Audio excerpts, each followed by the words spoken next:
After 3 days of continuous conversation with May Bowles at her home in Paris, Thomas Breakwell was just completely enamored by the teachings and message of Baha'u'llah and Abdu'l-Bahá. And he went to the local telegram office to send a message to Abdu'l-Bahá in Palestine. And he sent this very short but mysterious telegram to Abdu'l-Bahá that consisted of just a single line. All it said was, "My Lord, I believe, forgive me." And the meaning of that telegram was only to become clear a little bit later, when Thomas himself, just like May before him, actually travelled to the Holy Land to meet Abdu'l-Bahá in person.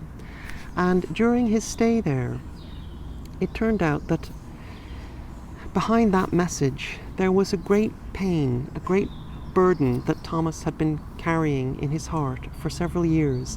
So Thomas Breakwell had at a young age become a very successful businessman, and his successes in business stretched all the way from his home in England across the Atlantic to America, where he was at that time he was working for an American company which owned a cotton mill in the southern United States.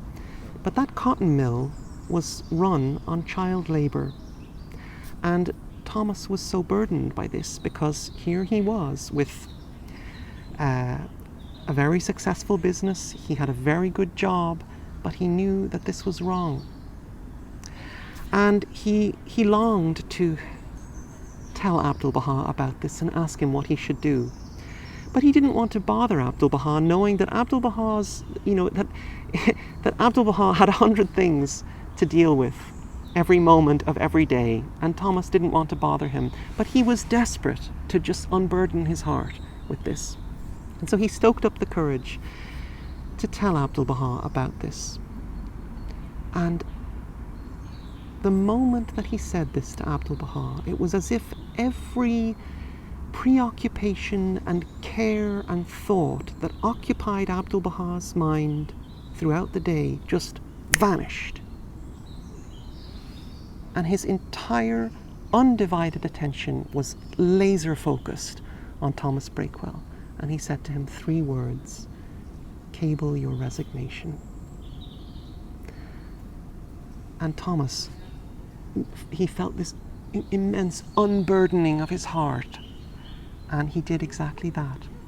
He resigned from his work for the American company, and as a consequence, his businesses failed, his wealth evaporated, and a few years later, Thomas was to take his last breath penniless, but deeply happy and free-spirited, knowing that he had done the right thing, and to him that was more valuable than any amount of financial success.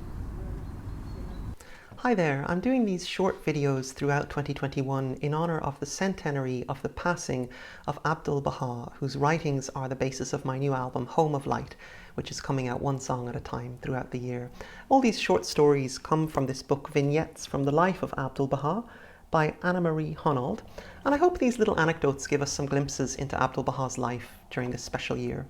Also, if you'd like a copy of the album, since Home of Light has been made through the support of so many friends around the world, I've decided to give it away as a gift on behalf of everybody who helped to make it. So if you'd like to receive the album, you can sign up at my website, lukeslott.com. It's linked in the description below. And in November, prior to the centenary itself, you'll receive the album as a gift in celebration of Abdu'l-Bahā's life. So I appreciate if you hit the like and subscribe buttons, and if you'd like to hear the story behind the album, you can check out my podcast, A Story of Light, also linked in the description below.